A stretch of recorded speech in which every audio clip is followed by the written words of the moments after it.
All right, you know what time it is. Real Housewives of Salt Lake City. Now, as we continue from Lisa's luncheon, after Whitney storms out from the constant disrespect from Lisa and Angie then continue to have their argument as Whitney begins to walk back in. Angie states how she's invested in Lisa and her son's hair care line, which is called Fresh Wolf. And as it turns out, Lisa was trying to make her own deal behind Angie's back, of course. That's just what Lisa does. Then Angie states that product deserves to be in Walmart. Of course, because everybody wants to be up Lisa's behind. Everybody tells Angie that's a low blow. I don't think it was low enough. It don't even need to be in Walmart. Just go ahead and put her in the little side shops because Lisa has said way worse than that. Lisa's always trying to compare herself to other people. I guess she thinks she's on the A list and she's better than the woman. She's above the program. But Lisa, if you're so better, then why are you still on the show? Go out and do your own thing. Now Heather chimes in trying to be the peacemaker. She does say that at the camping site that everybody talking about Lisa behind her back was low. And however, right now in that moment at the luncheon, Heather states that both of the ladies are going below the belt. As the scene goes on, we see that the luncheon is starting to wrap up or calm down. Lisa is revealing how vulnerable she is and how it looks different on her, and that the ladies just want to see some vulnerableness from Lisa on her part. Lisa then expresses how she feels about Angie, how much she loves Angie, and Angie also does the same, but Angie was the first one to apologize first. I don't think I heard an apology from Lisa. Then Lisa turns around and also apologizes to Heather and Bronwyn and then state how much she loves them, their friendship, and she can appreciate their honesty. Now at this time, Whitney is back at the table. Whitney is no longer saying anything, but Lisa doesn't even apologize to Whitney. Lisa doesn't even acknowledge Whitney, and Lisa just completely ignores Whitney. We all know Lisa is not a fan of Whitney at all. But as we see later on, as the show continues, Lisa apologizes to each woman individually, or for that matter, just Bronwyn. So we get to see some filler scenes. Meredith starting her possible jewelry store with, a whiskey lounge in the back. Justin and Whitney are installing another pole in their house, discussing how they miss being the gossip talk of the town because of how wild their lifestyle is. We then see Bronwyn show up to a lounge and she's meeting up with Lisa. Of course, the ladies catch up. They begin to discuss what happened at the luncheon. And Lisa states that, she wants to have a resolution with Bronwyn because of their private and personal relationship. And Lisa actually apologizes to Bronwyn regarding her feelings. The ladies continue to discuss the causes of their fallout, and they also discuss the positive interactions of their friendship. They also discuss their accountabilities and how they take responsibility for what happened in their friendship. Now you see them get into another spat, but they Bronwyn just kind of like, look, I'm gonna shut this down before it gets even worse. So of course they start over and they continue to talk about each other, the families, what's going on in their lives. And I think from the last episode, Bronwyn has really grown, especially wanting acceptance from other people, wanting other people's approval because of her parents. She's really not about to just try to or beg for someone's approval. And that's what Bronwyn needs to do. You don't need to beg for their approval. You don't need to beg for their friendship. If they don't want it, they don't want it, and just move around accordingly. Bronwyn also brings up to Lisa how she's sharing her house with her mom, her daughter, and her daughter's boyfriend, and how the dynamics are working in the household.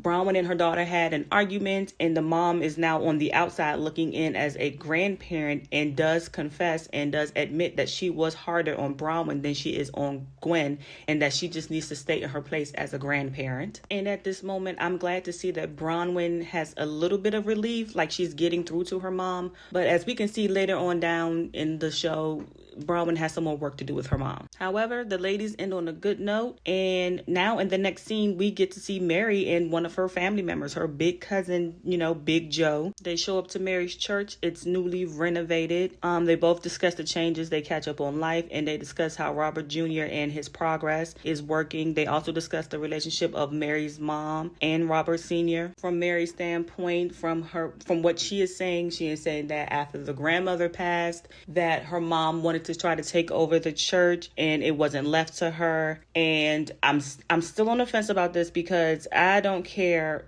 who you are in my family. You do not leave me to your husband. That still gives me very much cult vibes, and I wouldn't agree even if someone in my family did do that. However, both Mary and her cousin continue to talk about the church, and that scene ends. We pull up to Angie's salon, and we get to see Angie running her business. It does look hectic. Angie looked like she's running a good salon because it's busy. And Heather pulls up. So I guess Angie needs to, reinstate her license, and Angie has to put in the hours to do more hair. So she's doing Heather's hair and giving Heather a perm. So, of course, the ladies start the small talk, and then Angie fills in Heather on how Lisa's assistant came to her salon to pick up the Fresh Wolf product and take them off the shelves. Now, Angie never even had them on the shelves. They were in the stock room. Of course, they had dust on it, and she gives the assistant the products. The assistant then lets her know, hey, Lisa already Venmo'd you for the product. And, of course, Lisa throws a little bit of shade up in that Venmo. Now, Lisa, how you get to throw shade after you decided to take your products back is beyond me. But you only sent her $600. Girl, bye. Now, I forgot what Lisa said, but Lisa did say something to the point of something about Angie's salon being dusty. And of course, Angie responds, letting her know that her salon is not dusty. But Angie is confused because from the luncheon, she thought that her and Lisa were on good terms. But of course, we have Heather, Captain Save-A-Ho. She gonna defend Lisa's child with her death, okay? Stating that because Angie talked about Fresh Wolf, it's like throwing a dig at her child. But Lisa always throws a dig about somebody. I don't think Angie meant it towards her kids. She was just talking about the product, not her son. But of course, she's going to say it's about her kid just so she can justify her throwing shade. So I guess we're still not going to hold Lisa accountable for all the shade that she throws, her social status shaming, and how everyone is jealous of her. But okay. In the next scene, we see Whitney and Brittany, of all people, show up together at a plant store to discuss what happened at camp in their relationship. Now, I'm not a fan of Brittany, but I guess she needs a moment. But like Brittany states, after she sees how Lisa throws digs and how low Lisa goes, she then realizes that she went real low with Whitney and her business. Brittany takes accountability and apologizes, and Whitney accepts. And Whitney also takes accountability for the part she played herself when discussing Brittany's work status and Jared, and apologizes as well. The ladies then start to discuss each other's relationship. They also discuss Jared and how Brittany puts Jared before her daughter. That's her main biggest problem in her life. And Brittany, I'm going to need you to get a clue, sweetie. Your daughter comes first. That's why you don't have a relationship with him. Brittany also states how it's super hard because of how she loves Jared. But no, Brittany, it's not super hard. It's your desperation for a man. You don't have a good relationship because you keep putting Jared, a man who really, he don't even seem like he really wants you. He just plays along with you because you let him play along with you. And you're putting that before your daughters. And then you keep trying to say, well, she can put in the first step. No, you're the mom.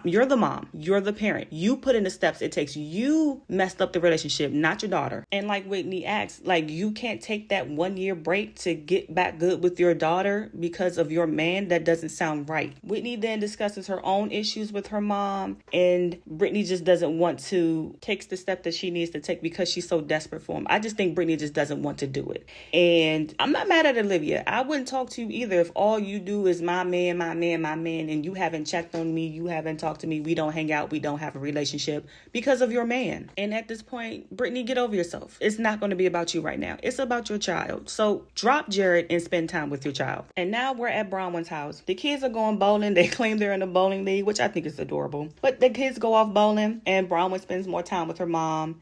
Bronwyn also states that how her mom judges her parenting and how she raises Gwen. The mom then tells Bronwyn that she doesn't think how Bronwyn is raising her will work out. But Bronwyn brought up a good fact. Your parenting didn't work, obviously, as well. So how are you going to judge? Both Bronwyn and her mom discuss how the parenting differences both affected them. Bronwyn also tells us how her mom chose not to celebrate Bronwyn's pregnancy, no baby shower or anything else. But she did celebrate her other sister's pregnancies, which obviously hurt Bronwyn. The mom doesn't think what she did was wrong in explaining how Bronwyn and her choices made the parents look. And I've hit it right there because it seems like the parents were more embarrassed than they were there for being there with their child. Bronwyn was in a very vulnerable state. She had made a mistake, which is, life-changing. And instead of her parents just coming together and figuring out together, they chose to pay more attention to their social status,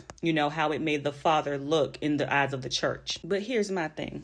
If I'm such the mistake child, child, if I'm the child that's constantly making the mistakes, then why are you living with me? Why are you calling me to help you all out? Call the other two kids that made all the right choices that you wanted them to make. Why wasn't your first first decisions to call your other two daughters to help you out? Bronwyn should have been the last one, since Bronwyn can't do anything without her husband's money. And that's there again. You need Bronwyn and her husband's money, but you still don't respect your daughter, which is so wrong on so many levels. But as we see, her mom is stuck in her ways, and Bronwyn has another hill to go over with her mom. And that scene ends. Now we get to the last scene of this episode. We see Meredith and Angie meet up to go to lunch. And the ladies both discuss Lisa's recent action towards Angie and Lisa's product. They discussed the luncheon and how Lisa went back on the friendship again because Angie made a comment about Fresh Wolf. However, Angie reveals that when Meredith and her were having their problem, Lisa tried to encourage her to dig up something on Meredith, even gave her instructions to dig into the past, and there are some family history that you can try to use to intimidate against Meredith. Now, Meredith's another person, her bestie Lisa, she's going to be on Lisa's side. So of course, initially she does not believe Angie, but because of Lisa's past, she's still going to question Lisa about it. And as we start to see in the next episode, Meredith does ask Lisa about it. In my opinion, I can see Lisa doing that, so I kind of believe Angie because Lisa has done it before. When Lisa gets mad, she lets out all her feelings, all her true feelings about anybody, including Meredith, come out, and she says how she truly feels, what she's truly been keeping secret. But that's the end of the episode. Tell me what y'all think. Like, comment, share, subscribe, and I'll be with you on the next episode. Bye.